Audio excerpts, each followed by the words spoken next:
Hey guys, how's it going? I hope everybody can hear me first of all. Um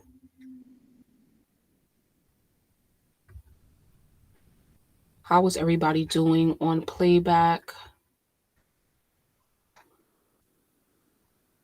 Can y'all hear me? Oh, let me make sure I selected my microphone. 1 second. Okay, I did. All right, cool. All right, okay. Why do I sound so like All right, let's make sure that YouTube is up and running. Hold on.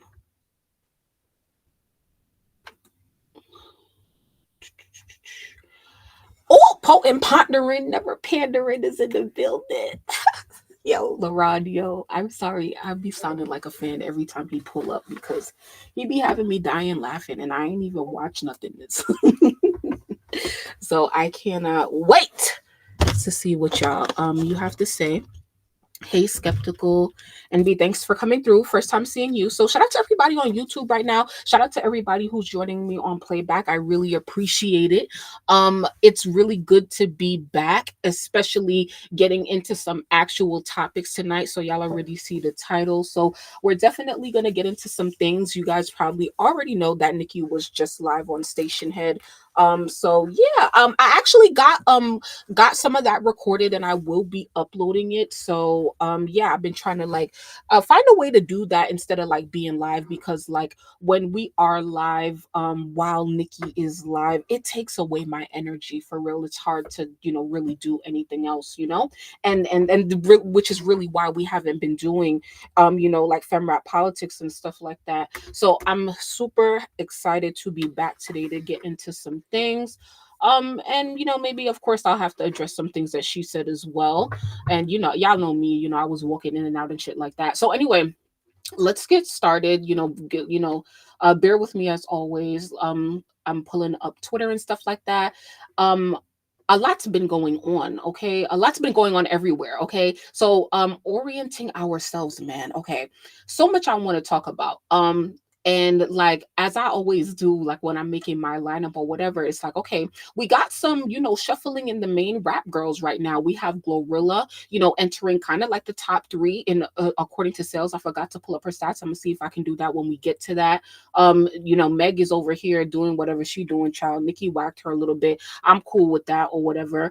And then child Cardi getting replaced by Latto. It's just crazy. Now Latto also kicked off her tour, so we're definitely going to be talking about that a little bit and also checking up on her and her touring, whatever's going on with her, child. So yeah, I'm glad that everybody is here.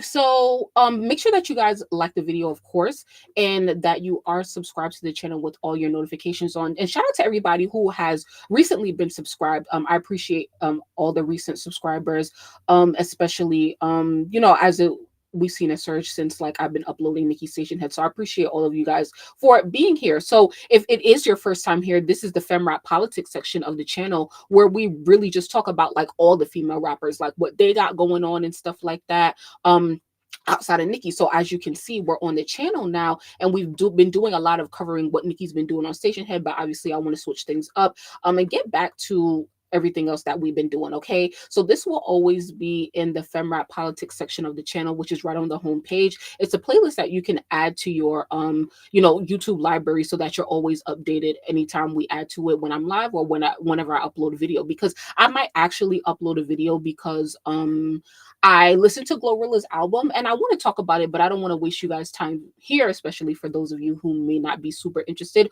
Although we are going to talk about Glorilla tonight. I don't know if I want to go super in depth with the music though, because I don't think a lot of people really care like that. So that's why you guys need to have your notifications on. Okay.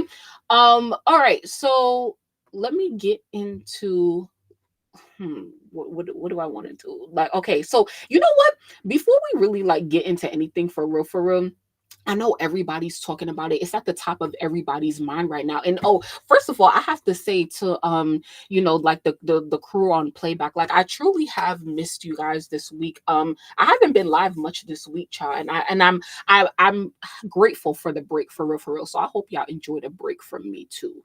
All right. You know what? First of all, before I move on, let me actually let me share this to what's it called? To Twitter, so like people don't, or whatever. Hey Nina, thanks so much for coming through on YouTube. Shout out to everybody on YouTube. I appreciate you guys.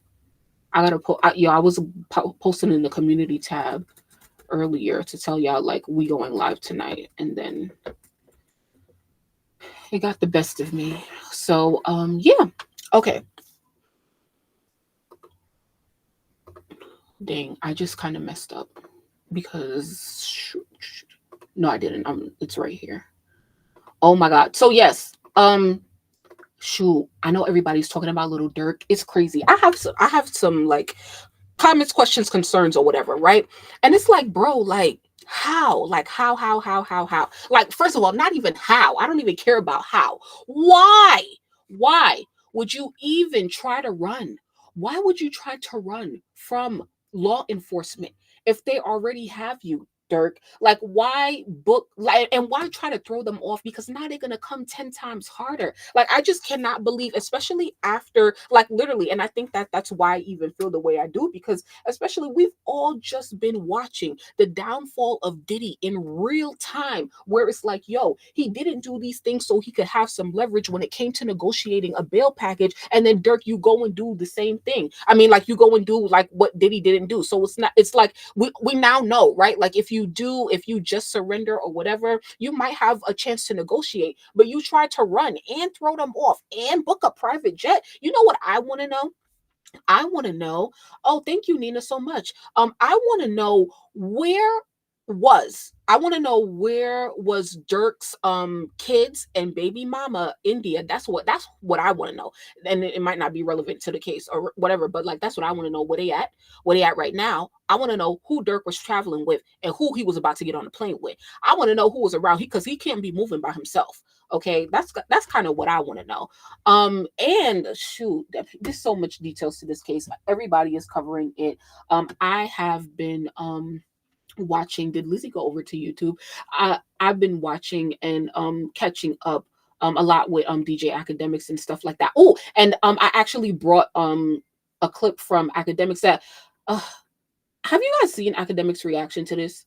Like, okay, so I was like watching live or whatever when it was going down or whatever, and Poetic Flacco had reported it first. People was like, what is this, real or whatever? So then Academics was live on like literally while it was going down, and then I didn't even see his reaction. I don't even have the clip, but I just wanted to talk about it because Academics is so dramatic. Like he let me see if I could, let's see if I could like search it. Academics. Let's see if I could find like a video, because I had it. I had it somewhere. This idiot fell out. Wait, Academics breaks down to 5 people. And this is the thing right here. Okay, I want to go through this one.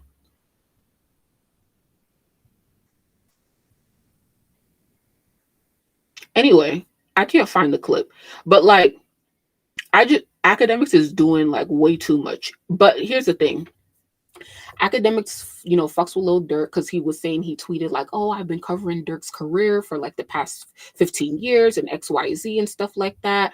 And but if you know Academics, you know that he's like, very anti-streets, right? He's anti-streets. He's like, I'm a civilian, I'm gonna call the police on you. So he's not really with like the street shit. And so like snitching really doesn't mean anything to him. But he's going crazy for Durk as if Durk is somebody that he grew up with. And it's fine because obviously, like, if you, even if that's not your surroundings, right? Like that's not Academic surroundings or what his like how he was raised in, right? But like if you get to know somebody, from that lifestyle, like obviously you get to know, he got to know Durk for Little Durk, the artist he is, or the human that Durk is outside of all of the street stuff, right? And so obviously, that he becomes a friend and or you care about him. But I'm like, yo, Ack, you still have to keep it. And he probably right.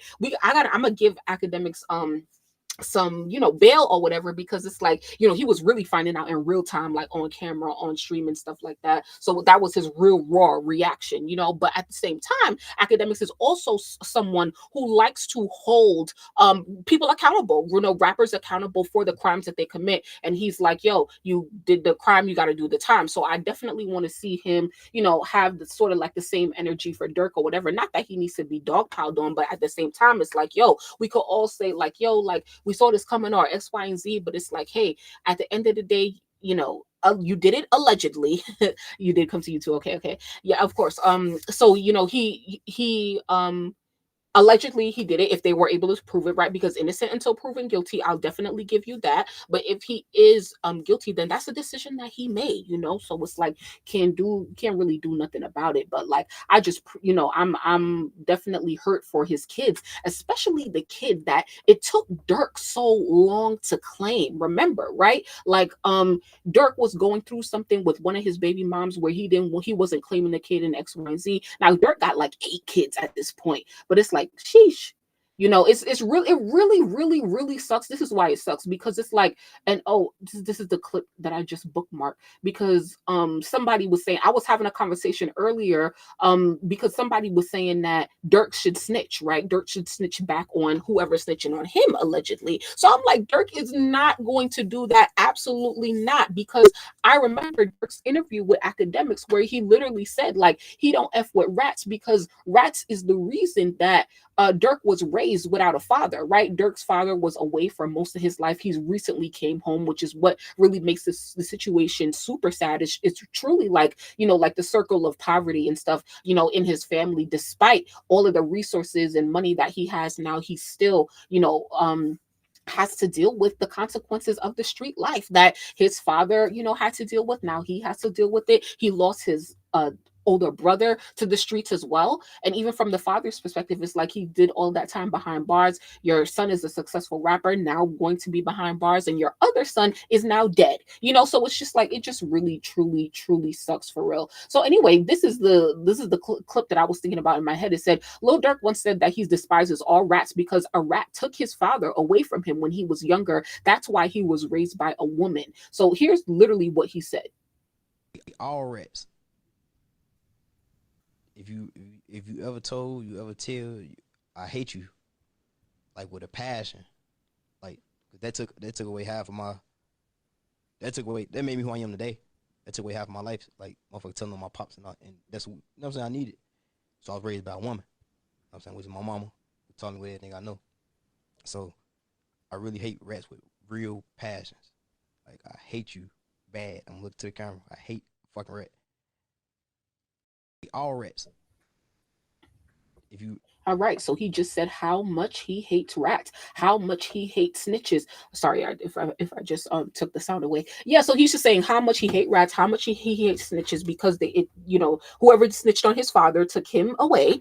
And yeah, and so like unfortunately, him and his kids are facing the same fate, and it's just truly sad. So I'll definitely be keeping up on like literally every detail of this case. I'm not a fan of Durk or anything like that, but it's just like I was literally talking to people earlier, and I was like, it's just so crazy how these days, like when it comes to rap, when it comes to hip hop, we're literally all we talk about these days is these rappers and their legal situations. That's literally it, y'all. Like literally YSL, Young Thug, Durk, OTF.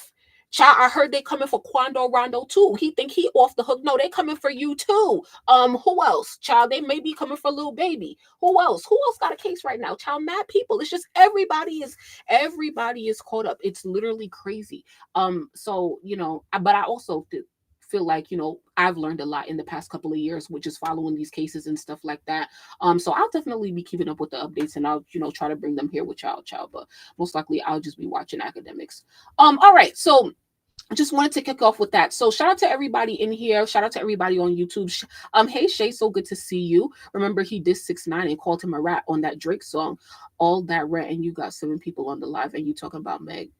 Oh, this is a Meg fan. You know what? Meg fans, stay around because I definitely want to speak to the Megan fans. For real, for real. I want to talk to the Megan fans for real, and it's gonna come from a genuine place. All right, so let's really get into the TTT. Okay. All right, so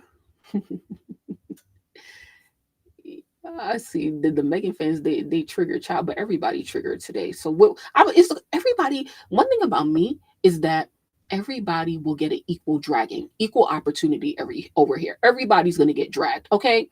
So bring your fave to the table. All right. So let's see. Okay.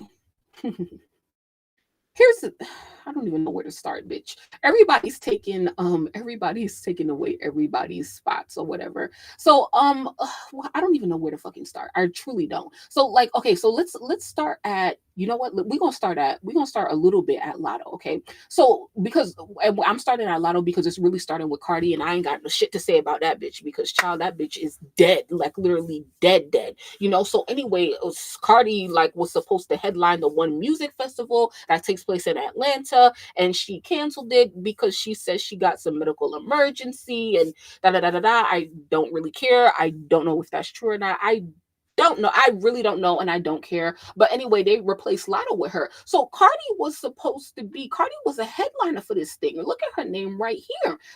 Big, right? The main headliner, right? And then now they done change up the thing, mulatto, and they put mulatto instead of Latto. That's crazy. That's disrespectful. And this shit is in her hometown of Atlanta, Georgia. I'm crying. They don't even respect your brand. That's embarrassing. Okay, but the point is that like Latto done took Cardi's spot. Latto done took Cardi's like literally Cardi, like you're literally getting passed up by all of the new bitches. Like if Latto had a little bit of a push like a Megan or something like that, Latto could easily be competing with Cardi numbers wise for real. And also Latto, she got a stat like update like, oh, like Latto, let's go to chart. No, let's just search 2 billion. To this week, Latto became, I don't know if it happened this week, child, but it said reported on October 24th for 24th, but it says basically like here it is. Chart data reports Latto becomes the first female rapper to have a song surpass 2 billion streams in Spotify history. The first ever song with a female rapper on it to surpass 2 billion streams. Okay, so Latto got the crown in this, what is it called, category or whatever the fuck. But child, not your impact. Okay, you know what is your impact? This is what your impact is.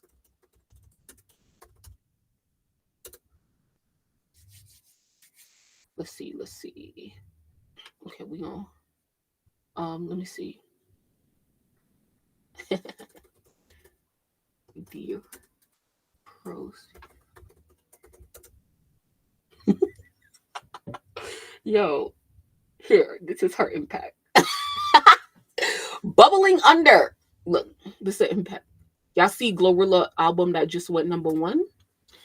The track with Latto on it didn't even chart, okay, on the Hot 100. It charted number 1 on the Bubbling Hot 100. Bubbling Under, okay? Bubbling Under 101. You didn't make it to the top 100, okay? That's your real impact, Latto, okay? And I don't even want to drag her. Like, I don't really have no reason. Well, actually, I do have a reason to drag you, Latto. Let's wait until we get there. I actually do have a reason to drag you, but whatever, you know, like, but that I just want you to know that is your impact. Your true impact is a negative 100 spots instead of positive 2 billion. Just letting you know. All right, let's just bring everybody back to, you know, ground one. All right, so anyway, she's replacing Cardi as a headliner, I guess. Latto kicked off her tour last night. Okay, she kicked off her tour. Let's get into it real quick. This is opening night. She got Caribou opening up for her, as well as Mariah the Scientist.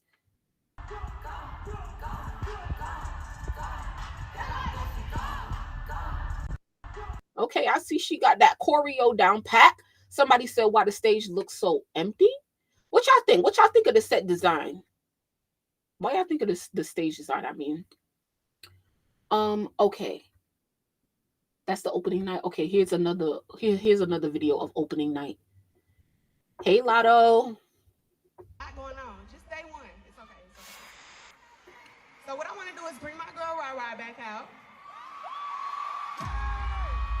Mariah, where you at, Mariah? We need Mariah on the stage right now. I want to talk to my ladies. And if you know, you know. You know what I'm saying? Well, so what they know? I feel like we the most. My man, where you at, Ryan? Oh, there she goes. Wait. I'm looking at the door. I thought she was gonna come out the door. Can I play an intro song for? I was trying to. Can I play an intro song for Mariah? Okay. And my man, thank you to my man. Thank you to my man. Child, I can't play that. But I don't know why, like her and Mariah the Scientist, they just look like a bunch of duds on stage, you know, like they just look like duds. I'm sorry, you know. I don't know. But good luck to Latto. Good luck. Hey, More. Good luck to Latto. You know, great that you're headlining your tour. She only had her first night, so let's check though. Let's check on let's check like what's the next date. Okay, she promoting One Music Fest. This is her rehearsing for tour. Damn, what a here it is. All right. The 27th in Nashville, Tennessee. That's the next date. That's tomorrow. Tomorrow night. Okay, so Nashville, Tennessee. All right, cool. So you'll continue to see clips of that on social media and stuff like that, and hopefully, hopefully they don't suppress her tour numbers, like they did with Meg. All right. And okay, so now this is why I had to drag Latto. Now this did happen last week or the week before, whatever the fuck, child. I don't know, child. But like, she was, and that's the thing. She, like, last week, her tour was coming up, and these girls is doing anything to advertise. So she was doing something or whatever on live, and Itty Bitty Piggy, or sorry, Bedrock came on. Was it Bedrock or Itty Bitty Piggy, or was it both? I don't know. And I got a nigga grocery bag. Okay, just excuse this real quick. Okay, I get it. Let me think. I guess it's Why is she, like, I don't understand why. Like, why? This is literally why I had to drag you. Like, if you didn't do this, I wouldn't have had to drag you. But I had to drag you, you dumb fuck, because you can't even say Nicki's name in the interview. Like, the last time she, like, I feel like we spoke about this like a couple of months ago, or I mean, sorry, weeks ago, whatever. But the bitch did an interview once again talking about Nicki and couldn't say her name. It's like, girl, you can't say her name, but you could rap a whole verse. Like, what did you think it was gonna do? I mean, she knew exactly what it was gonna do. These girls and their teams, they know exactly what it's gonna do, which is why I ain't jump on it or whatever, because I would have totally forgot about this if I wasn't like making a whole agenda for today. And I was like, wait, what? Nah. So I'm tired of her. I'm tired of her. At least, stand on whatever it is that you do or say, or whatever it is that you believe, child. But if you want to show love, or if you want to whatever, just be 100 all the way around, regardless of how much you get dragged. She wanted to free herself from not listening to Nicki openly. I'm not even joking, and I don't blame her. She's been a fan for years. I mean, yeah, but it's like, no, it's like, see, these girls, they only want to be a fan when it benefits them. And that's probably Nicki's whole thing about it. It's like, you want to be a fan now because you're trying to get people to pay attention to you because your tour was about to start. And also, didn't she say she was dropping a deluxe? Where is it? And but yeah, when you in an interview, then that's when you clam up and you get scared. You like, come on, yeah, like, girl, bye, okay, absolutely, goodbye. It's kind of weird how they choose to have Latto headline the same day Flo was supposed to perform. Flo isn't my favorite. People like her music more. That's a good observation. I wasn't really looking at the lineup like that. But like, let's see real quick. Ari Lennox is here. Nudie. I'm not interested in any of these artists. Wait, Glorilla. Okay, Glorilla kind of headlining tomorrow. Okay. Latto performing tonight. She probably, oh wait, no, not right now. She probably going to hit the stage probably like 11, 12 o'clock. But this thing is taking place right now. Okay. And then, so I'm sorry. Yeah. And then Glorilla headlining tomorrow. Oh well, she's not headlining, but like she's one of the main performers that you can see. Interesting. Okay, cool. Um, I mean, yeah.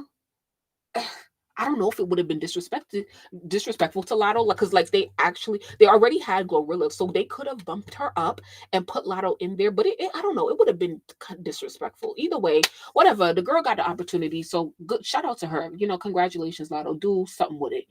Because that's probably the last headlining opportunity you gonna have. The only headlining opportunities Latto will ever have is the one that's in Atlanta. Okay, and not even these ones, not even the festivals wanted her because they didn't book her. The only ones who book her is the radio stations. That's why.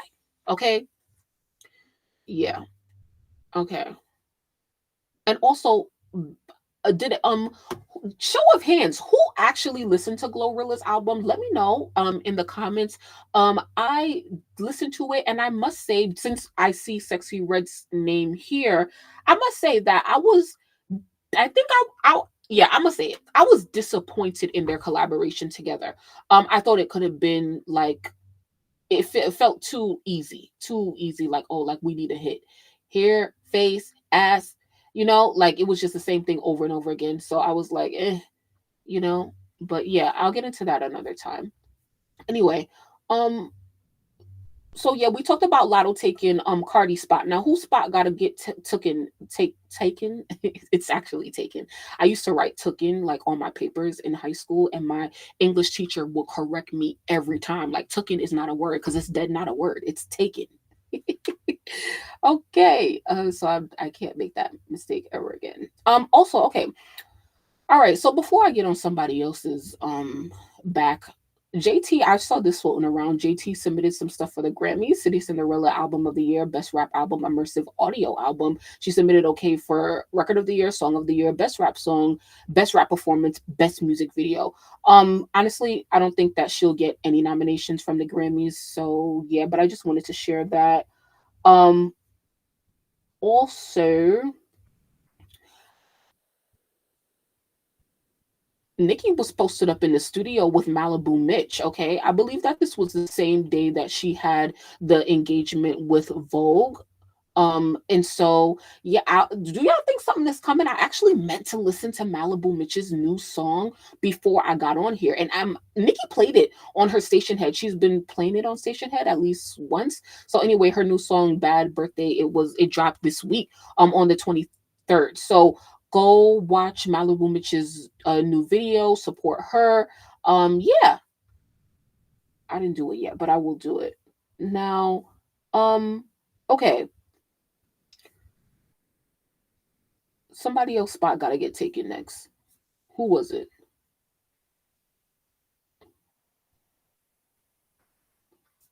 Let me see.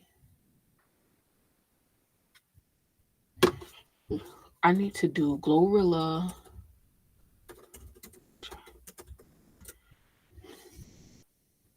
Let's see what let's see, as of 6 hours ago, Charted reported that Everything by Glorilla has now sold over 500,000 total units in the US. So Glorilla started off 2024 with like, what was this? What did she call this? A mixtape or an EP?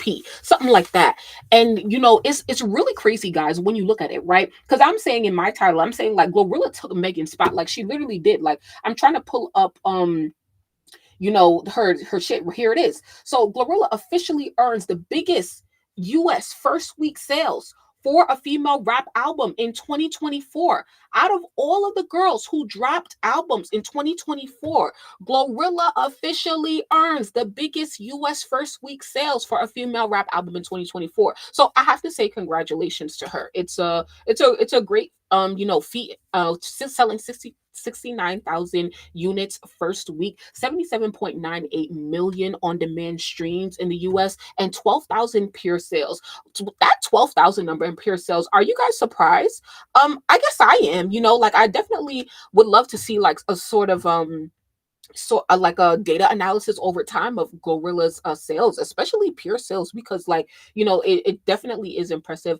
I'm happy for her. There were definitely tweets going around like, oh, like since when do we big up like 69,000 or whatever, but the metrics of selling music has changed, as we all know and have been talking about for however amount of time at this point. So nonetheless, this is crazy, and it's definitely crazy because she sold 4 more thousand units, or I think 5 more thousand than Megan Thee Stallion than she opened for, right? So yeah, it's really very surprising. I don't know who expected that, but like I kind of did, because during her first week when they started to predict that she was approaching 60,000, I knew that she was going to surpass Meg.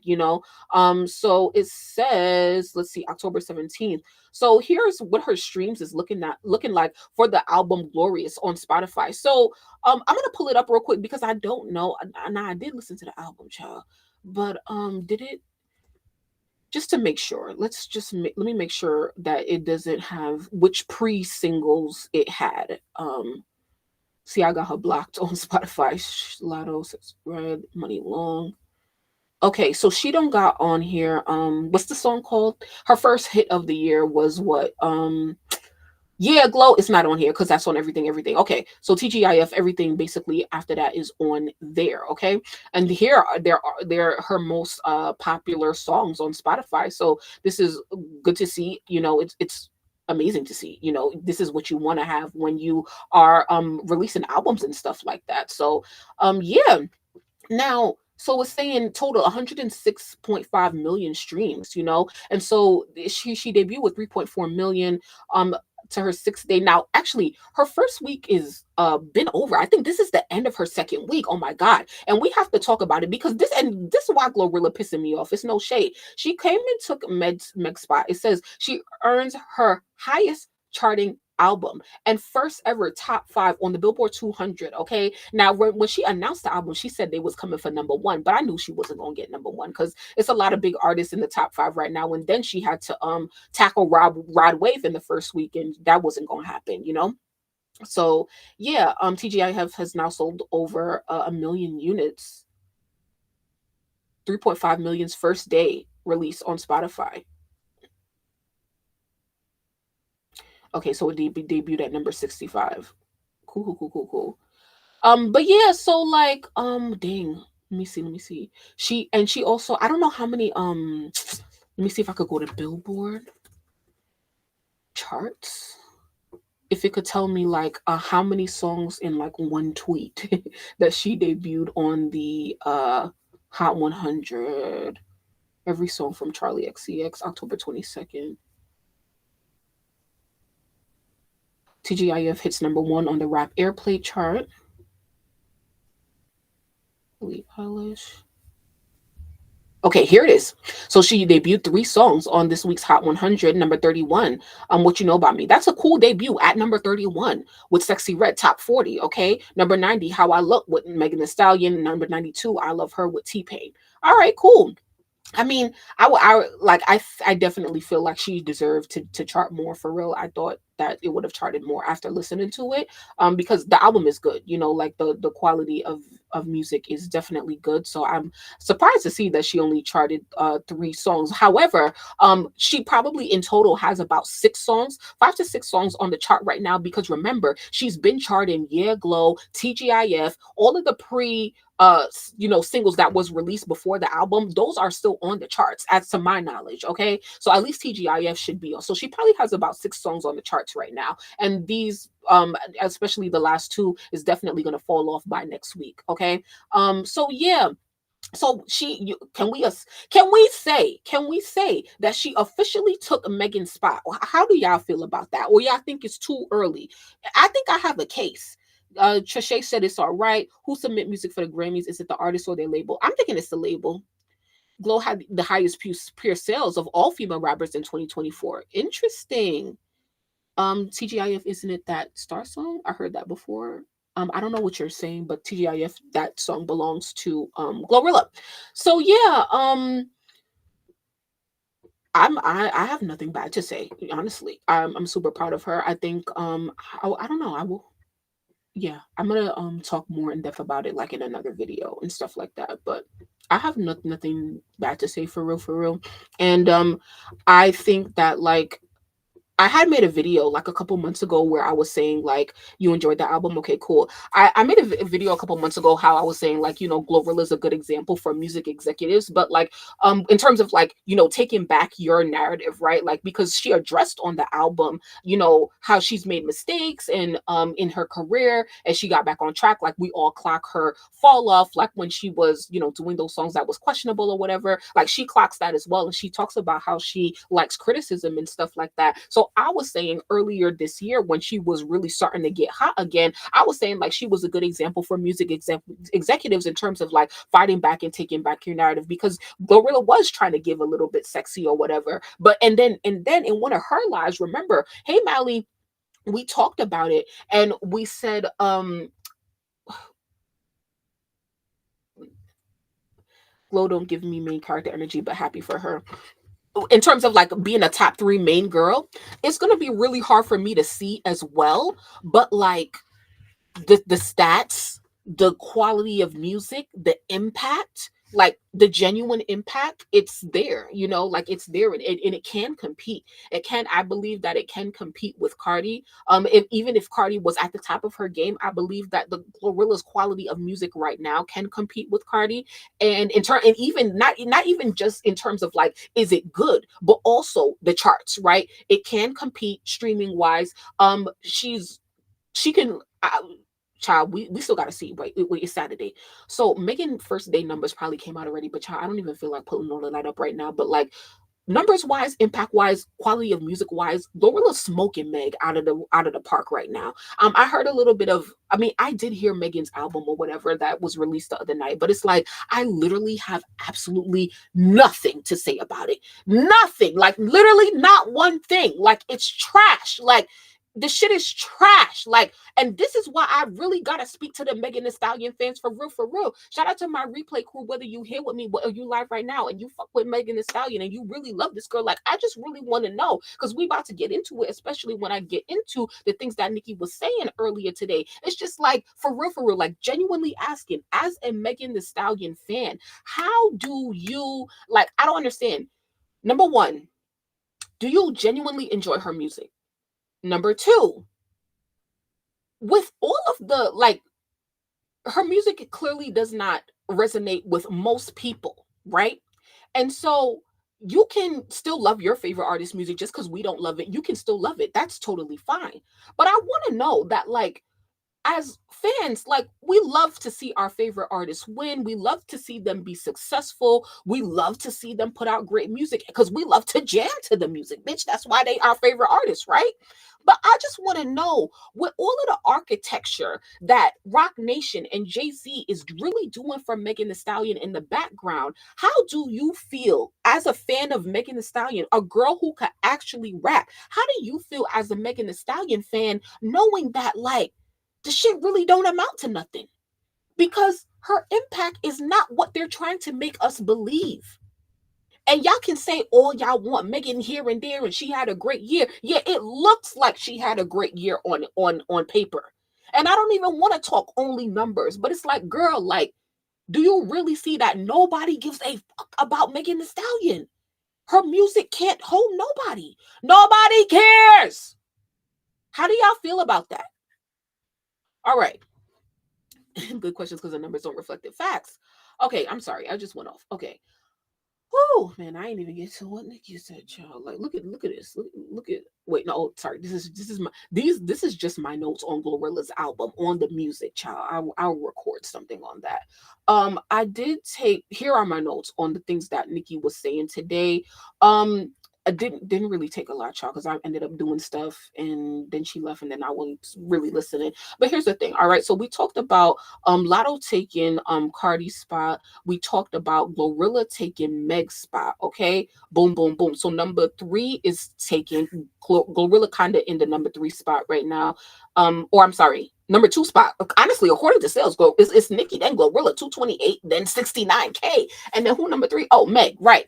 All right, cool. So let me see. what it is I gotta say. Our mom was hyping on Meg'S album, but then again, he did the same for Ice Spice. I did see the things that he was tweeting. I haven't seen no videos that he made though. I actually wanted to check it out. So yeah, all right. So I said in my title, Glorilla steals Megan spot, Meg wax Cardi. Oh, I gotta get into the okay. I gotta get into the Meg Cardi whack. Hold on, let me see if I could find it. Meg Cardi whack. Because you know, oh child, I'm gonna have to drag a little bit. Sorry. I spelled that wrong. Okay. So here this idiot girl was on she was on Stationhead having a listening party or whatever. Where's that line that Meg had in the song talking about hold on. I think I got it over here. Here. Okay, I'm gonna have to drag a little bit. I'm sorry in advance. So this is what she said. Never thought I would do it this big.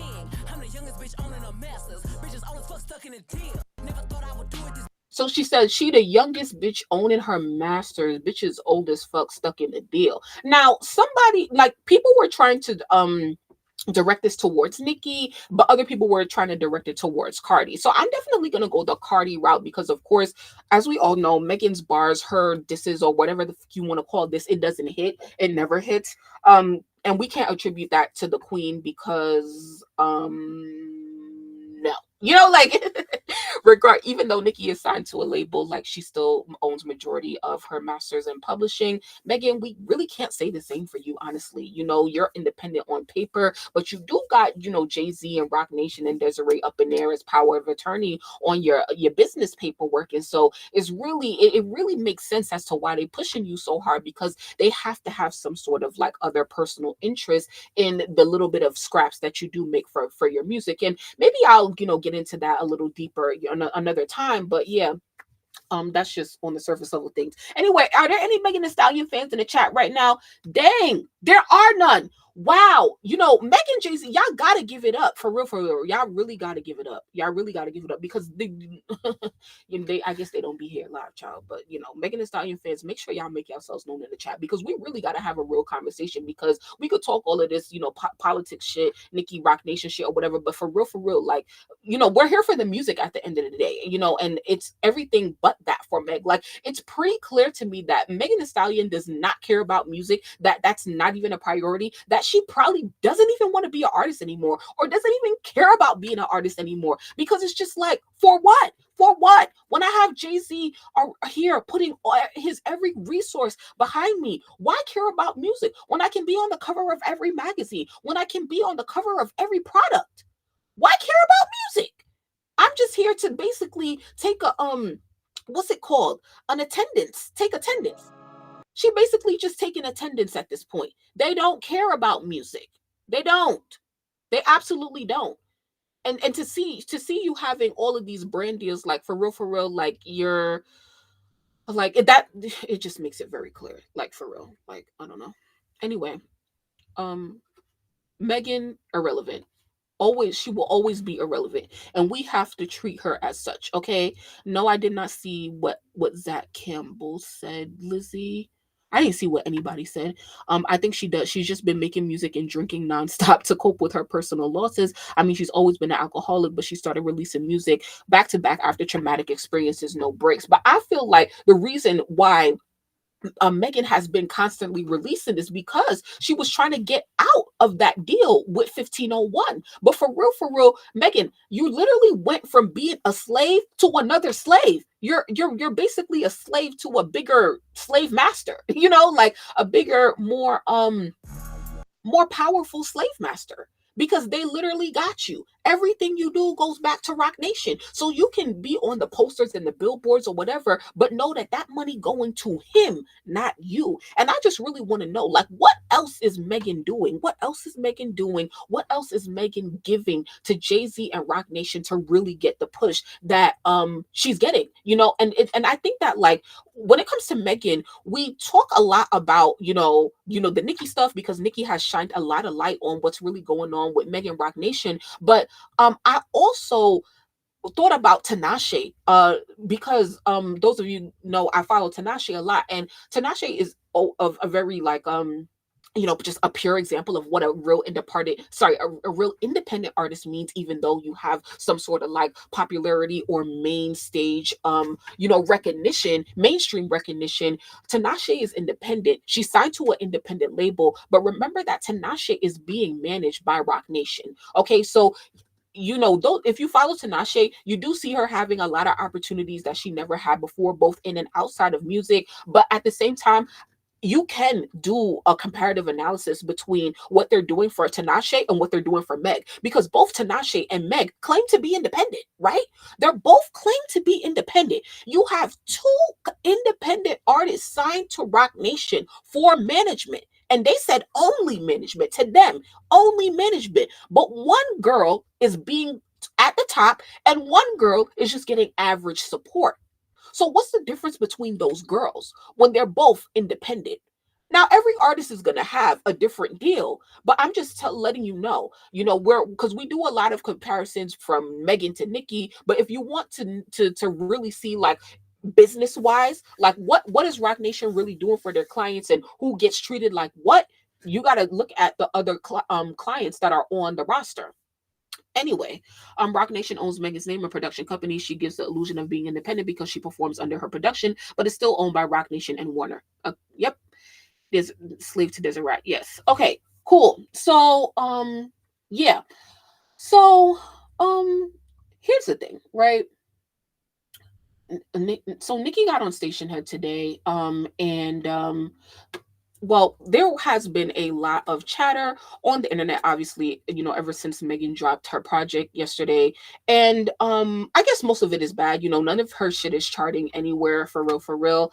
She put out some tweet talking about something happened with Apple Music or whatever, but I don't really care to get into the weeds of that and stuff like that. But what I will say is that, she's obviously flopping because no one cares. And they probably are gonna post some things to, like, beef up her numbers and stuff like that. And that's all fine and dandy, and great. But at the end of the day, it was proposed, as it always is, especially when a main op of Nicki Minaj drops, it was proposed that the Barbs would go on a blackout where they don't engage with anything other than Nicki Minaj and stuff like that. Now, I don't know what I'm gonna say, how I feel about what's really been going on the timeline, because I feel like I still been seeing a lot of, a Megan chatter, whether it's directly or indirectly. I still feel like I see a lot of chatter about it in terms of in the Barb algorithm.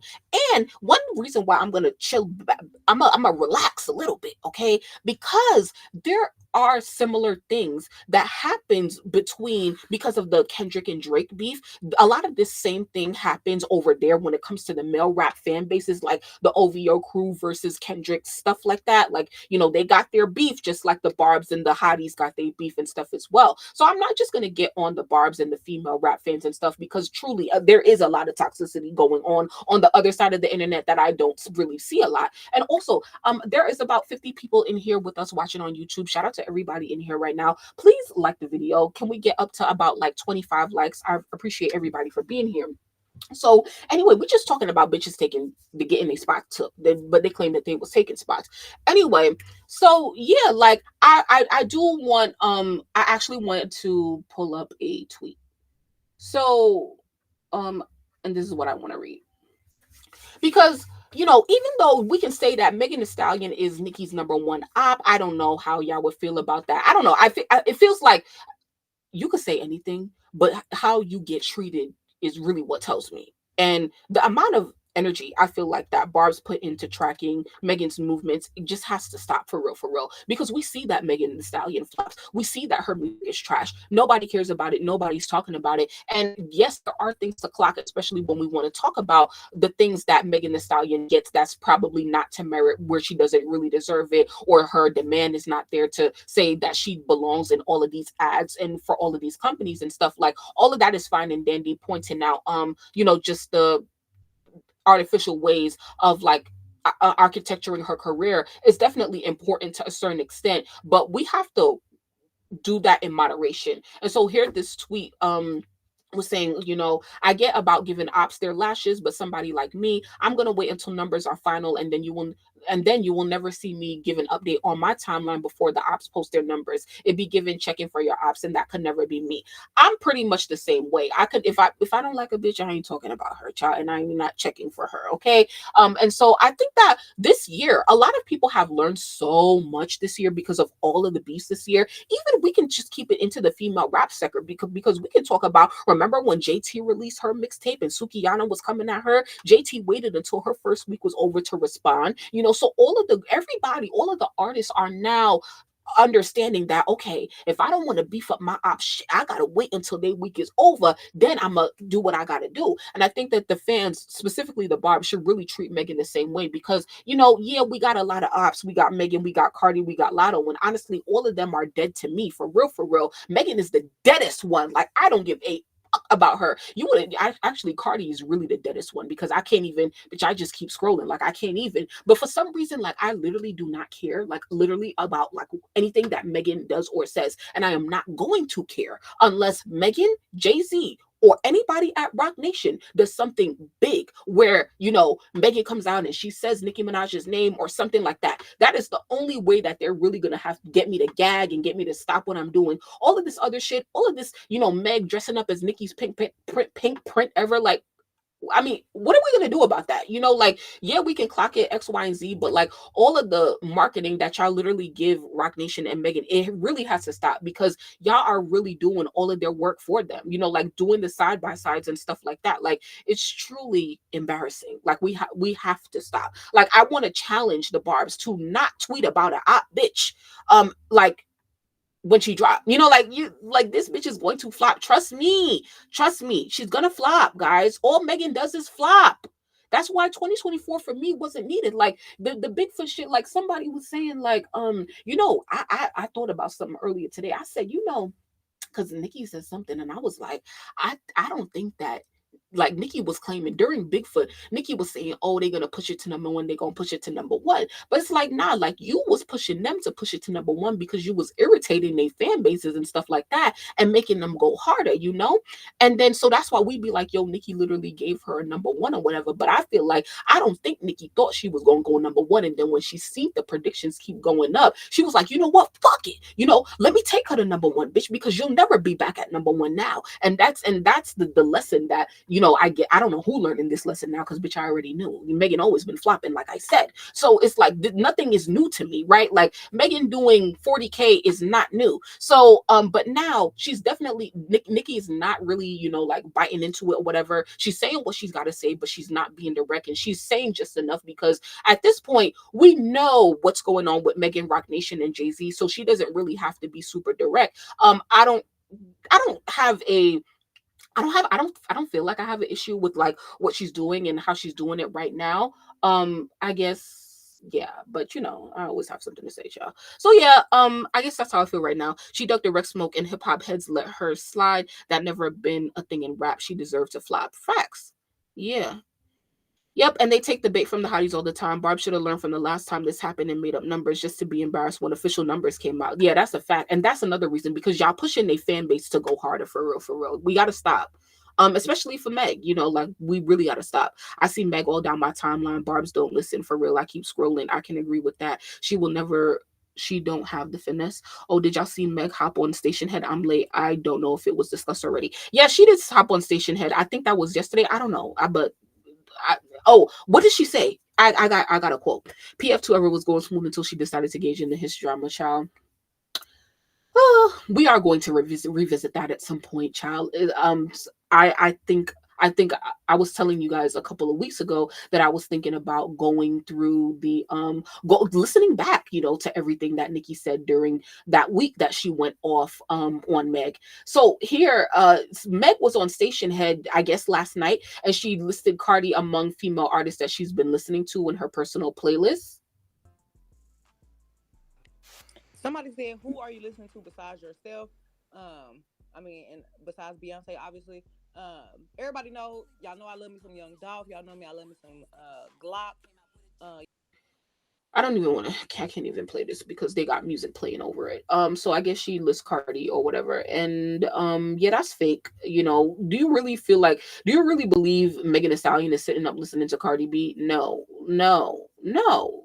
You're fake. You're fake. You and Cardi don't even like each other. Oh, here it is. Thank you. Here is the alleged diss that she made to Cardi, child. Because this the who could it who else could it apply to? So they said Megan Thee Stallion seemingly this is Cardi B in the opening track of Megan Act 2 Bigger in Texas. She said, I'm the youngest bitch owning her masters, bitches oldest stuck in a deal. I don't know who, I really don't know who that really could apply to for real, for real. Cardi not that old, but she might be stuck in a deal.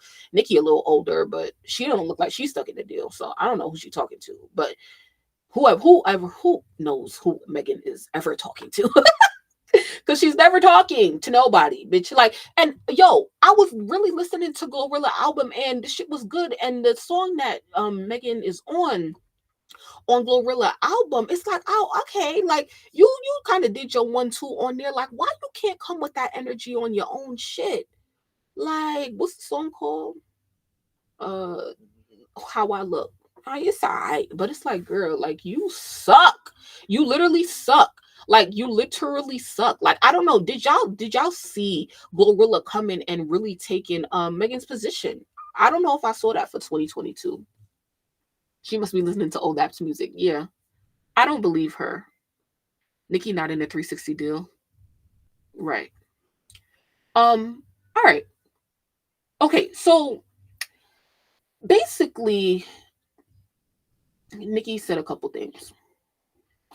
Actually, I'm sorry. Let me drag this real quick. She said via Stationhead that the Megan era will have 3 acts and another tour. So she coming on another tour. So that's important to know before we even get into what Nicki said, because Nicki even referenced that later on in her show tonight, where she, once again, she's not talking about Meg or Rock Nation directly, but right? Because who else just announced another tour? Like, Latto's on her first tour. All the girls are going on their first headlining tours. Megan just did a tour and now she's about to go on another tour. I really want to know like how this is gonna sell for real. Like oh my god, like let me not even waste y'all time because I really like don't have nothing to say. But it's just like 3 acts for what? Like it's like everybody's doing something now where it's like the acts, like they just have like several projects that are attached to one bigger project. Like once again, even Tinashe did it, and it's no shade, but it's like Tinashe been doing that like since last year. That's when her act 1 of her project came out, right? And she's on her act 2. She'll probably have her act 3 next year or the year after that. So it's just really interesting how like all these artists, and once again we have Beyonce act 1, act 2, act whatever. Now we got Meg act 1, act 2 or whatever. Now then Nicki over there doing Pink Friday 2, Pink Friday 3. Like I don't know what's really going on. I definitely think that it's definitely a way to connect everything, connect your work while also like being I don't know what's it called, like lucrative and or advantageous when it comes to just like like the commercialism of music. Once again, adding a second leg to your tour, adding a deluxe, like you're just adding everything instead of going back in and doing a whole nother creative direction, a whole more music for another era, for another album or whatever, when you kind of could just switch things up a little bit and call it a new album. So I'm a little bit confused. I actually haven't looked into Megan Thee Stallion's album. So, but I heard that it's really like it's basically a continuation of the first album.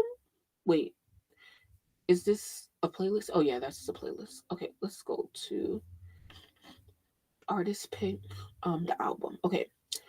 So Megan Act 2, disc 1, which was like the first album from earlier this summer, and then this 2 is the second, 13 tracks.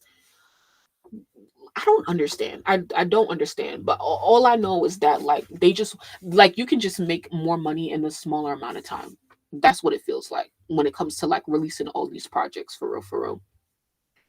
Tory Lanez plays a part in the way she's moving. IDC, IDC. Megan's debut album made the numbers it did because it was after this trial. Expand on that, Lizzie. Because there is some news, some stuff going on with Tory. His appeal, I think, has been accepted. So yeah. Once again, I think it's important to look at things from different angles as always. But you know, and that's why I'm saying that because we tend to look at Megan in the eyes of Nicki because of their beef and stuff like that. But if you look at Megan in several angles, it's just gonna give you more information, right? So yeah. Let's see what you guys saying on YouTube. She only named Cardi hoping to get BG to buy and stream her album. I will never give Mega stream facts. That's why she's blocked on Spotify, as y'all can see. No shade. Glow says the same shit in every song. I can't get into it. She's talking to Lil Kim. No, she not. How I Look copies falling for you by Nicki. How I Look. Okay, interesting. I might have to go back and listen to that. Honestly, I like Meg before I noticed how fake she is.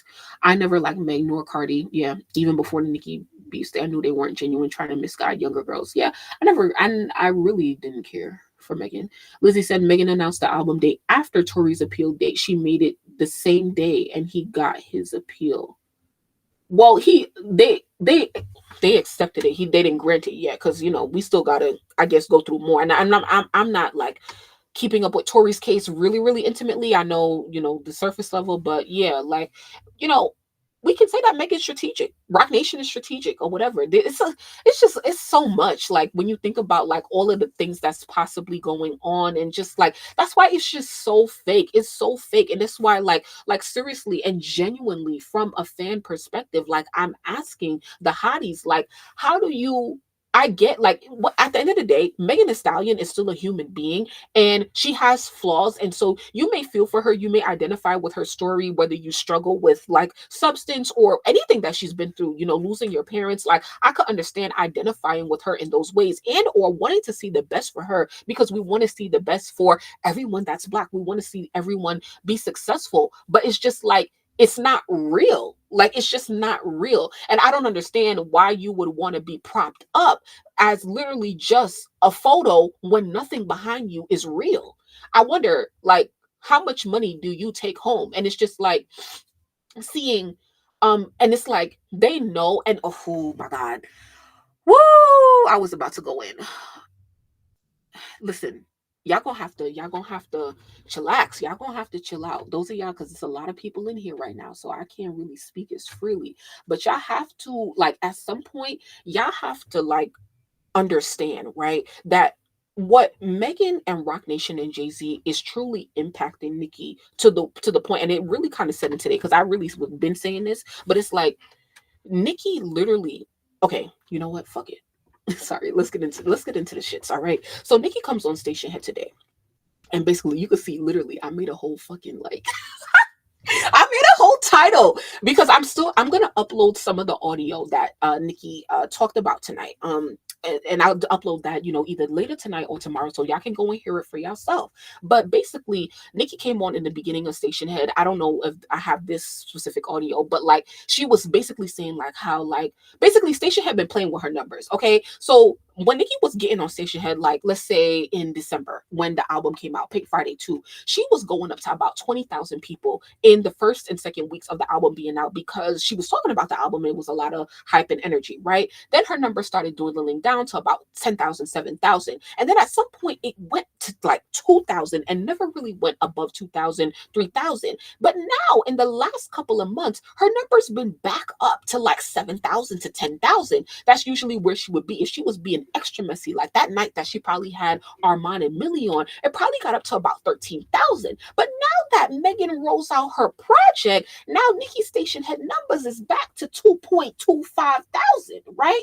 So here today it was at 2.51K. So now it's like why are the numbers only staying like at this like level? Why aren't they going up? Like, I mean, there are a lot of reasons. Like, yes, Nicki does use Stationhead a lot, and it wouldn't make sense if you would not tune in as much because she does use it a lot and she doesn't really talk about anything super important. And so it's like it makes sense as to why people will dwindle down. But here's the thing, and look at my notes. So she tells the Barbs to like send complaints to Stationhead. Like she said, Stationhead, suck your mother. Why y'all playing with my numbers? Da da da da da. Well, she wasn't that aggressive, okay? Like y'all know how Nicki talk.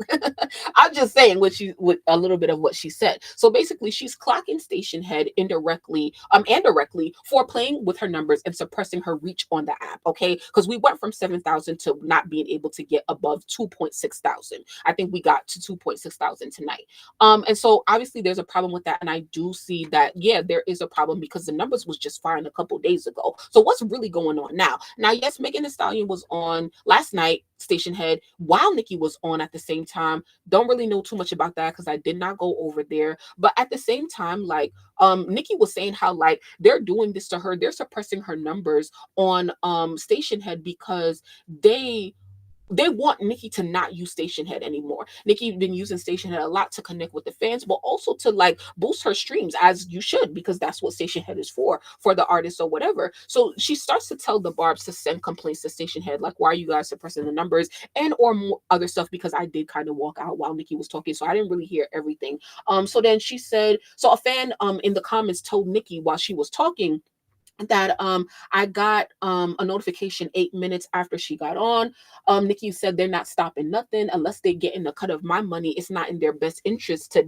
She did not complete their sentence, but basically what she's saying is that since Stationhead does not get a cut of the money that Nicki make, it's not in their best interest to promote her and or support her on the app, because nothing that she does benefits them, you know. And Nicki's getting sales in real time on the app as she's talking, and she's shouting Barbs who are buying the sales. And when, you know, we haven't been in like buying mode a lot because we've been in tour mode, right? And we've been in chill mode. But now, as of last night, Nicki is shouting out Barbs who are buying the album. Now, she didn't directly say to the Barbs, hey, Barbs, like, go buy the album, like we're doing buying, but she's shouting them out. So Barbs know that when Nicki starts to shout you out, that means she wants you to do something. So if she's shouting Barbs out who are buying copies of the album in front of her, more Barbs are going to start buying the album because they want her to say their name, right? So she starts to get more sales, and today she's getting more and more sales. And what Nicki is trying to do is she's trying to compete with Roc Nation. She's competing with Roc Nation and Megan Thee Stallion directly.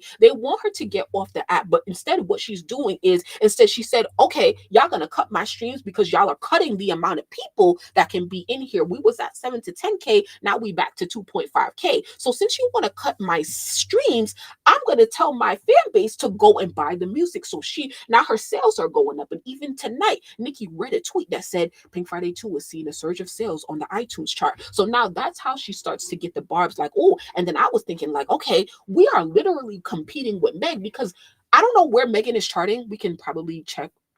Let's do digital sales data. And we can check the fuck. You know what? Let me do this. Hold on. Okay. Let's refresh. Okay.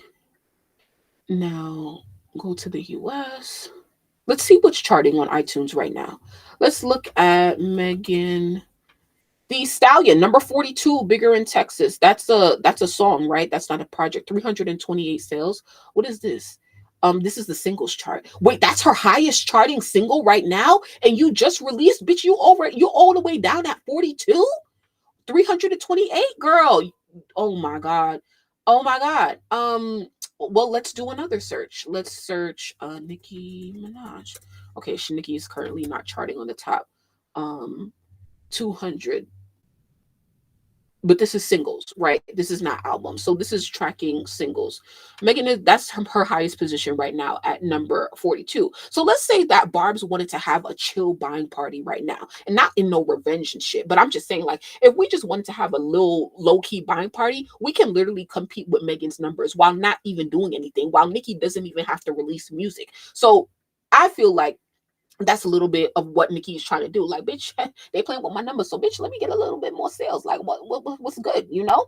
Anyway, so she talked about, she talked about like if festival shows were included into her touring data, because with touring data, the numbers that you see touring data report in terms of percentage sold and in terms of amount made, that only includes shows that are arena shows. When it comes to Nicki Minaj, it does not include festivals. So anytime she performed at Rolling Loud or any festival internationally, that is not included in the total amount of money that you see floating around the internet. Like, oh, Nicki made 108 million. Yeah, she made 108 million from about 70, 80 shows, but she also had about 15 other festivals that we don't know, right? So how much she made. So she's basically saying, child, if they put what I made in the festivals into what we really made in the arenas, child, y'all wouldn't be keeping up with me. I would actually be number 2 on the top 5 highest selling hip hop tours of all time, So then she said, she's talking about being required to do an hour on a festival stage. She said the barbs are on everyone's wish list. They doing marketing visuals to speak to barbs. And so I'd be adding in my own thoughts right here. So she started talking about like they doing marketing visuals to speak to barbs. So this is what I took in my head, right? So this is what I literally, what I can't show y'all what I wrote. Oh my God. I hope y'all did not see that. So that's when that thought really came into my mind, because Nicki talking about like they doing visuals, right? Now we all give Megan a lot of credit when it comes to her visuals on her music videos, right? But then I was thinking, here, let's pull this quote up that Nicki literally just gave this week. I'm crying, bro. I really crack myself up. So Nicki just addressed somebody last night in the comments on Stationhead saying on Nicki Minaj on why there was no visuals for Pink Friday 2. She said, you had a multi-million-dollar set on tour instead. That was the video. You came to Gap City, record the performance. Now, I have my own thoughts on this. But in regards to Megan, because that's what we're talking about right now, this is the thing.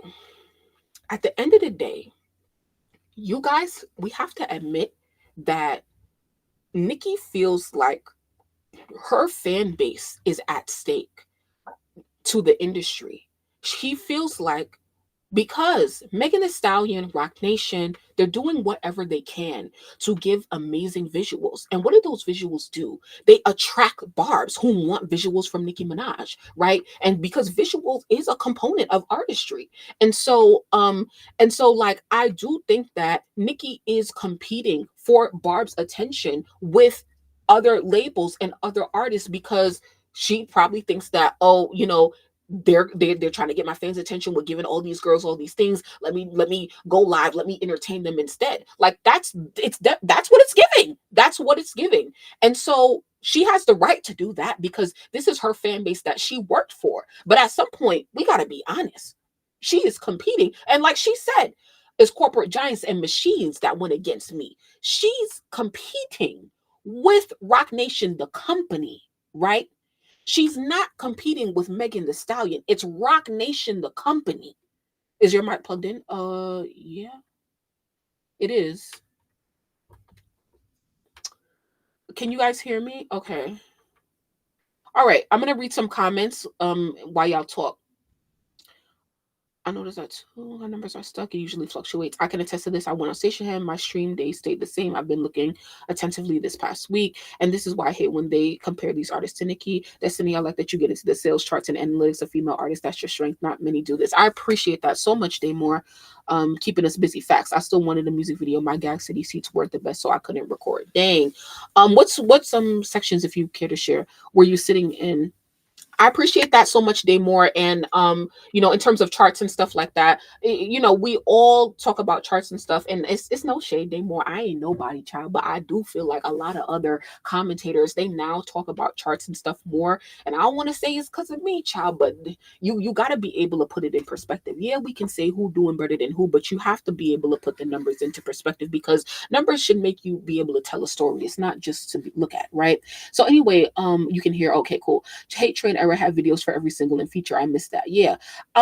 I don't hear anyone actually talk about charts other than you. Now, child, Armand do his fair share of chart talk and stuff like that. And it's not really bad, but other people be trying to do it too. But people just be talking about charts just to talk about charts. They don't actually know how to put it in perspective and to tell a story with the numbers and what's being shown versus what's not happening, and that's what we've taught ourselves to do, as barbs. We taught ourselves to read the charts.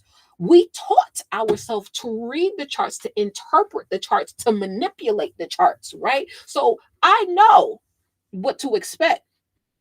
Yes, and I agree with everyone in the comments talking about like wanting music videos and stuff for Nicki and stuff like that. But yeah, like Nicki is competing with Roc Nation and with Meg'S and whoever, right? Because it's like, for me as a barb, for me, Nicki don't gotta do nothing. She don't gotta do nothing to compete with nobody, because no other bitch could get my attention the way she got my attention. For real, if we being honest, no other can get my attention the way she got it. So for me, Nicki could go and kick her feet up and not talk to me, and I'm still not gonna go stream Megan Thee Stallion because I don't care, but I don't want to say a lot of other people do. And this is the thing. It's like, whether Nicki is live and talking to us or not, you see, she was live talking to us today, distracting us today. And what was they doing? They still spend the day dragging Meg, so at some point, you just gotta, whatever, anyway, we need to tell her that. Yeah. So I guess, like, for those of you guys who are listening and watching back, I'm interested because, if you're new here, my how I tell them guys, I don't really like a lot of like indirect sub shade throwing and stuff like that. But like I'm giving it to Nicki. I'm letting her do it, and I ain't really whacking her right now because it's not like she really being super like, she's giving us enough, right? She's giving us enough to be able to see like what's going on. What you said, Crystal? Oh, Miami? Because this is my thing, y'all. After the Super Bowl shit happened with Wayne and Drake and Young Money and stuff like that, it's like, oh, okay, a lot of shit became clear to me. So I'm gonna let Nicki do her little 1 and 2s and stuff like that. But we still can't give. Oh, okay. We still can't give. We cannot give them that much attention, So I'm here for the way that Nicki clocked Meg and whacked Meg and whacked their artificial methods of success. And those of you who were not here for Stationhead, I have some recorded and I will upload that to the channel. So make sure that y'all just have y'all notifications on and stuff like that if y'all want to hear Nicki speaking for herself on Meg and and the situation. And I don't even want to say put words in Nicki's mouth and say she was speaking on Meg. I feel like she was speaking on Roc Nation and whatever, but she was not trying to direct it to Meg, so I don't want to be super messy, but if you listen to what she's saying, you get it. All right. Armand don't know how to break down the charts and they really get into the analytics. I really appreciate it. All right. So are you guys tired yet? I don't want to drill that into the I want to bore you guys to death on this, but just remember moving forward, please, like, let's just wait. We gonna wait and we gonna drag and I gotta prepare myself as well because like I'll say for Cardi, I'm here for Nicki getting her wax off when it comes to Cardi and her album. Like, child, you gonna want to be front row for that. But like, I don't know this and this. I just feel like Meg is a lost cause, because it's like she got Jay-Z behind her. You just got to let the money run out. Just like with Atlantic. You got to let the money run out. It's going to run out sooner or later. That's really all we could do. So we really got to leave this bitch in the dust. Leave this bitch in the dust. She going to flop anyway. And it's already embarrassing. And that's why Glorilla ain't even come out and thank her fans. She ain't even thank nobody for getting her to whatever she got on the chart. Because it would be embarrassing to Meg. Because the real people, the real fans who who run female rap, they would have been all up in the comments clocking it and dragging Meg. Glorilla can't even be proud of her own accomplishments. And you know what? Let me drag Glorilla real quick because she definitely deserved to be whacked, okay? Because she doing a whole bunch of stunts and I'm very disappointed. I get very disappointed in artists when they start pulling stunts when you're doing amazing. You're doing amazing, you're charting well, your music is selling, and you still gonna pull stunts. And I ain't gonna say this is all the way a stunt, but like it's okay, Valley. But like I don't agree with that. I don't think Nicki care to do videos because she don't have the label budget and don't care to spend her money on visuals that we watch 2 times and move on. Yeah, I mean, yeah, I think that that's a part of it as well. But yeah, with Glorilla, like, girl, like, why are you posting up that she's pregnant? But here's the thing: after listening to the album, she in the song with Kirk Franklin, the gospel one, she said something like, you know, what she said, like something about my baby daddy or my baby father, like I still hate something like that. And so I think that that's what that is. I think that she's shooting a music video to the song that she got with Kurt Franklin and them, maybe the gospel one. Maybe that's all I could think of because the bitch is not pregnant. We literally just saw her on stage. Her stomach is flat. She's not pregnant. So it definitely has to be a music video. She's definitely coming with more videos. It's only week 2. And she did this in the middle of her second week. So she's trying to boost her numbers, trying to boost her engagement. We all know that she's not pregnant, but she's not clearing it up. Let's go check on her actual social media at this point because this was posted about I think 2-3 days ago, so she's been posting since then. She said my friend was cheating, but I didn't see what wasn't even looking. Okay. And so instead of clearing it up, she actually posted up with a dude. So it's like, girl, we never saw Glorilla with no dude before. Like this, that's clearly a prosthetic, and she's clearly shooting a music video. And that's, you know, like when else would they be seen together, you know? But you know, here the song went number 1 on this week's hot gospel songs chart. So you know, congratulations to her. I think it's a cool song, and honestly, yo, like I definitely do recommend listening to Glorilla's album. It was a great body of work. I think that like she really fed her audience, and Glorilla, I think she really just understands her place in society, in hip hop, and what she's supposed to do and the people that she's supposed to cater to. And you know, once you it's nothing like more, it's really nothing more, honestly, it's nothing more beautiful to see when an artist just knows their place and knows how to just knows to do how to do what they do. You know, do what you do best and keep doing that. And as long as it's authentic, I ain't got no problem with it. So congratulations to them. It's, you know, for the hot gospel number 1. She's doing her versatility. She getting her points on these different charts, just like Nicki did. And hey, you know, she may not be a direct son, but come on, we all gonna follow in the great footsteps of Nicki Minaj. All right. So yeah. I ain't got nothing bad to say right now, for real. Well, actually, that was my only drag of her doing this stunt shit that we did not need, for real. But you know, that's just a music video. But she's still trying to do it for engagement, which is why she didn't clear it up. So you're still gonna get dragged for that. But yeah, all right. Let me see. All right.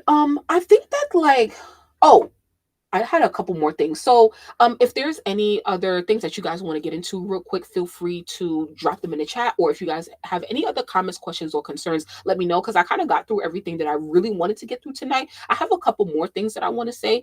So if you want to stick around, feel free. I'm obviously going to keep talking. So please like the video, subscribe if you haven't already, and make sure y'all turn on all notifications, because child, yo, I may pop up tomorrow night as well, because we just have not been live in a long time, and I really missed y'all, you know, for real. Yo Gotti is smart. Didn't Glow just do an interview saying she don't want to have kids because she don't want to get pregnant? I don't know, but I definitely put that on my calendar. I'm going to be streaming live Glorilla's interview with Charlemagne. I might do it tomorrow, but I was thinking more of Monday, actually. So if you guys are interested, let me know. Yeah, let me know, because I'm definitely gonna get into Glorilla's interviews. I want to hear what she has to say. So yeah. You saw it? No, I didn't see. I haven't seen any Glorilla interviews yet. Megan said she was the youngest with her masters. That's a lie. Ice Spices. Glow said she looks up to Eve and Left Eye. Interesting. Okay. Does she have any other interesting interviews that are out? She probably do. She probably do. Okay, let me see what y'all saying on playback. She lying. I'm crying. So look at this girl, Ice Spice, child. Y'all see Ice Spice? She trying to have a comeback, child, and don't nobody give a fuck. So she popped up at the Victoria's Secret fashion show. She dyed her hair, she dyed her afro. That made a little bit of a splash, but like nobody cares. And you see her team, they just trying to do little things here and there. Oh, like Ice, chop your hair off, and then it's gonna make a big splash. Nobody cared after that. So here we are. So it says, I just literally seen this a couple hours ago as I'm scrolling. It says, Ice Spice drops new verse on Raina Simone, Not the Same. So I don't know who the fuck that is, but listen.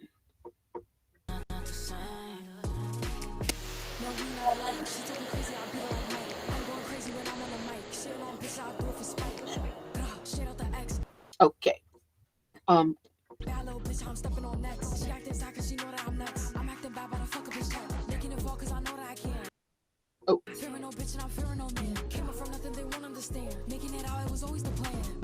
Okay, so that's a little bit of whatever. So somebody said, is this real? Because I was like, when I heard, I was like, is this real? So yeah, it's real.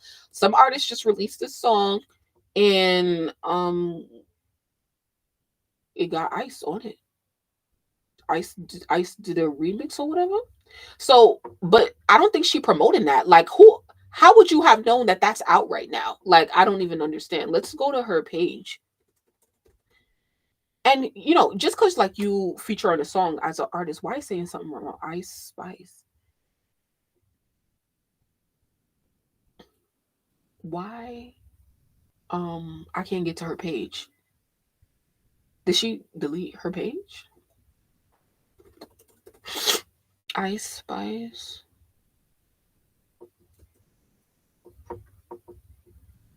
Okay. You know what? Ice Spice Twitter. That's weird. Okay, so here she is. That was the last time that was the last time she posted. This is disgusting. Why do you have this shit pinned on your shit? This is disgusting. Yeah, so she popped out, child. It made a little splash. She got 190,000 likes on this. Dyed her hair black or whatever. Nobody cared. Nobody moved. So I don't know if she trying to get this feature to spread. Like shit could hit differently if it spread via word of mouth rather than the artist promoting it or whatever. And Raina Simone, I could probably pull up her shit because she probably promoted it. Matter of fact, let me see who she signed to. Sea Storm. I never heard of this girl before. How she get an Ice Spice feature? Is she not signed to nobody? I mean, obviously, yeah, you can know other artists that's not signed, but interesting. We have to. Ice Spice is gonna make these, little movements here and there where she gonna pop out. She gonna stay low, but she gonna pop out because what her and her team are trying to do, they trying to do a Nicki hiatus thing where Nicki goes on hiatus, everybody misses her, and then she gags when you come back. Ice is gonna take the same approach, and nobody's moving, child. Seriously, still nobody's moving. Nobody's talking about this. Absolutely nobody. So when did this come out? I don't even know. 2024. October 25th. Last night. Lord, child. Wait, why the song not playing? Wait, did I block Ice? Hold on. Oh, yeah, I did block Ice. That's why it's not playing. I'm sorry. Okay. Yeah, so Ice Spice come back. Pay attention to that. All right. But that's another failure. I wanted to talk about this real quick. Got to get all the money you can. I told her. Now, this happened, 2 weeks ago, child? Female rapper, singer-songwriter Mona Leo shared that record labels offered her $100,000 for 5 albums. She said, I do feel like some of these labels are predatory and prey on people who are in very difficult situations. So let's see what else she said. It's so important to me. In the beginning of my rap career journey, I used to sit down at a lot of label meetings and I felt like I was in a twilight zone. Like they all gave me the same spiel. Like it was just all like, oh, we heard your music, we really like you, we want to sign you for $100,000 and 5 albums, 6 albums, 7 albums. It was insane. It was a slave deal. The more I sat in these meetings, the more I'm just like, man, I don't have any leverage. I do feel like some of these labels are predatory and they do prey on people who are in very difficult situations and people who are praying for a way out. I was in that situation, but I'm so glad that I was able to figure out how to fund my movement independently and go and get distribution and hire my own team. Like, I'm glad that I was able to do that. Not that I'm feeling like I'm better than anybody or feeling like I have to boast and promote that I'm independent, but I just want to talk to the younger Black girls that look like me that want to pursue a music career and let them know why it's important to maintaining my independence has been maintain your masters and maintain your independence for as long as you can. And even if you do sign to a major label, making sure that anything that you've done before signing to that major label still belongs to you. Maintain your masters and maintain your independence. Okay, so I'm just oh, look at the artists commenting under here. Kaylani says absolutely not. El Hay says 100K for 5 albums is insane. Richie Dollars said feel like there needs to be a class of music 101. Labels makes very little off your album these days. Most are tax write-offs these days, and it costs about 15 to 20K to do a 6 to 8 song album in 2024. Streaming has killed the budgets. Nobody getting 200 to 300 an album. Those days been gone since 2010. Okay. Yeah, 100K not even enough for one album. So yeah, Mona Leo was independent once again, you know. So we have we have a lot of independence. You know, independence is a huge topic in the industry these days. There's independent charts and stuff like that, and there should be independent categories of at awards. And no shade, once again, Tinashe is coming. She had an MTV VMA nomination. She submitted for the Grammys. She probably, you know, might not get none of that, but it's like, you know, she's definitely being talked about in the awards conversation. So I'm once again, I'm bringing her up because you have different artists saying that they're independent. Once again, you have a Mona Leo independent, right? She don't get nearly as much as the promotion as Megan. But once again, obviously being independent was one thing, but being independent and being managed by Roc Nation is another thing. Now, don't always just think about Megan Thee Stallion when it comes to Roc Nation. Make sure that you are looking at other artists on their roster and comparing what they're doing for those other artists, because there are clearly tiers to being independent, right? And there's tiers to everything. There's tiers to being independent. There's tiers to being in a major label, because Nicki Minaj is not in the same deal as even who the fuck bitch name drop Latto, right? Like, name drop any artist, like nobody's on the same level. So it's like, it's just levels to everything in music, for real. So I thought that was interesting, you know. Yeah, I do think Glow has a bigger budget and gets co-signed from major artists. Yes. I do. And yo, Glorilla budgets, all Glorilla budget did this year was open up for real, because you can't do nothing but open your budgets up for an artist that's actually making money. Glorilla made a lot of money this year, allegedly, right? I don't know, but like, it's like, here's the thing, and that's why I compared how she started off the year versus how she ending the year. She said Glow started off with everything. She started off with an EP mixtape, ending the year with the album. Megan started the year with the album, ending with a mixtape. They're going in the two opposite directions. Megan, why are you calling this a mixtape? Is it still even considered a mixtape if it's attached to the first album she released? Like, Megan, your shit is all over the place, for real. And also I was talking about Megan, that thing with Megan, right? Megan is just weird to me, because it's like, I just feel like everything Megan does is out of necessity. Like, Megan Thee Stallion never releases music because that's what she wants to do. Megan Thee Stallion is always trying to get out of something, and even though she's out of that deal with 1501, we know she definitely in another slave contract with Jay-Z and Roc Nation. So it's just like, girl, you probably working to get out of that, and then all of the money that they putting in and all of the effort that they putting in for you to get all these opportunities, hosting these shows, all of these appearances, all of these brand partnerships, like they're doing something. There's something going on behind there. There's something. All right, okay. I feel like I repeated myself enough tonight. Roc Nation provides the same service they did as a label. In a sense, they just take 15% cut of every service they provide. You should look at their agreement. It was a good read. So if you think about it, everything Roc Nation is doing, she's paying for it. Yeah, every single service, there's a 15% fee, and everything else is coming out of her pocket. Send me that, Lizzie. Who just tweeted? Okay. All right. Make sure that you guys in the description of this video, well, you might see, if it's not here right now, you'll see I'll put links to number one, download playback, because that's where we at right now. That's where I like to go live and stuff like that. So join us on playback, because I'm not always going to be on YouTube, but I'll always be on playback. And what else I wanted to say? Oh, the PinkPrint, right? The PinkPrint 10th anniversary is coming up next month in November. So you can pre-order your vinyls for the PinkPrint right now by Nicki Minaj. It will be in all of my upcoming videos. It will be in the description of this video if you guys want. Okay. Key said, I know you don't like her music, but Mona Leo was a good rapper to me, way better than the popular girls out. Yeah, she might be better, but she just doesn't give me anything. It just be like the same shit over and over. And she could rap, but it's just like, I just don't be feeling it. But, kudos to her.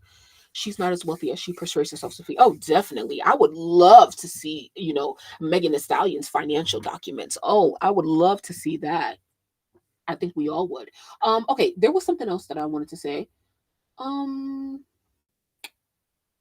Let's see. Okay, so Young Devin, let's see what she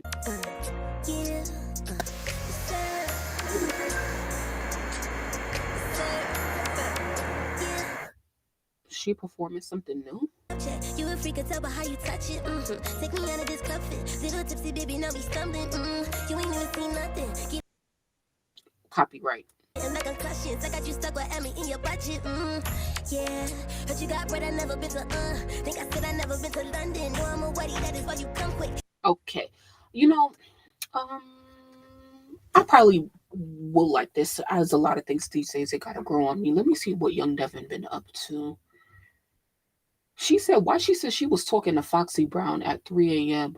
Talking to Foxy Brown at 3 a.m. was not on my bingo card for 2024, but here we are. Congrats to her. October 25th, that was yesterday. She looked like she filming a video.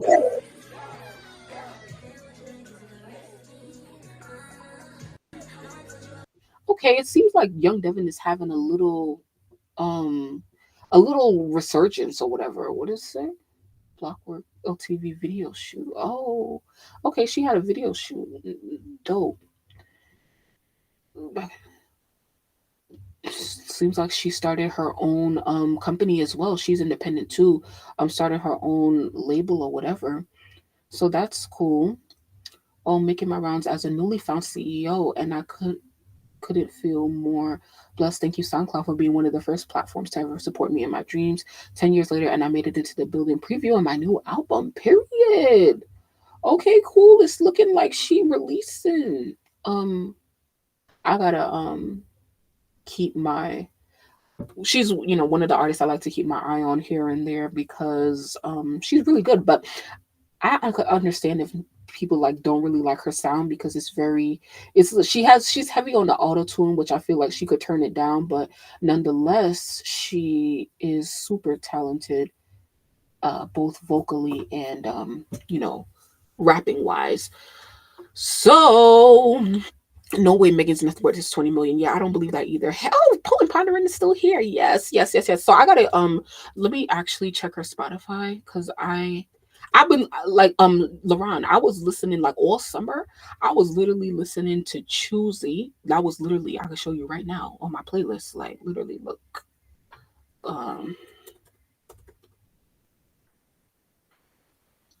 Wait, did I take it off? I think I took it off there. Oh, here it is. Choosy, Young Devin. She was number one on my summer playlist for most of the summer, and then I moved it down.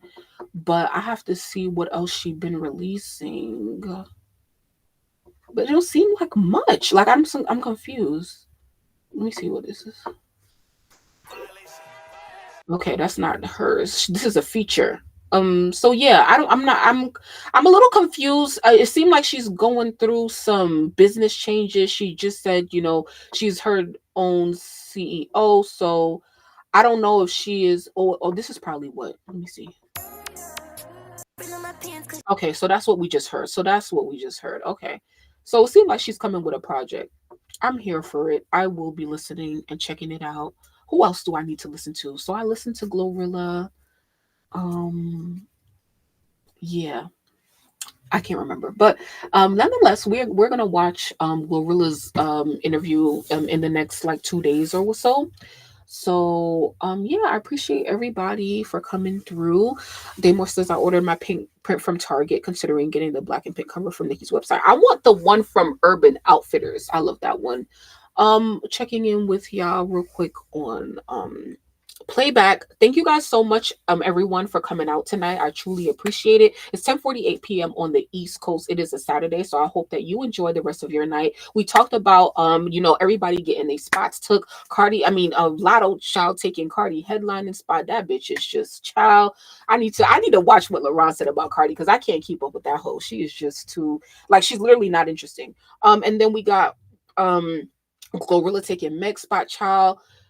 Meg is on the floor at this point, like literally number 3. You just got booted down for real, and more on that later. I want to talk more about everything we talked about tonight. I want to talk more about Meg, Rock Nation. Well, I don't want to talk about Cardi. I want to get more into Glorilla as well. Yeah, it's some stuff I need to go write down. So shout out to y'all. I appreciate y'all for coming through. Thank you for subscribing to the channel. Thank you for liking the video. I hope you enjoyed tonight's conversation. I will once again upload some audio from Nicki on Megan on Rock Nation on Stationhead.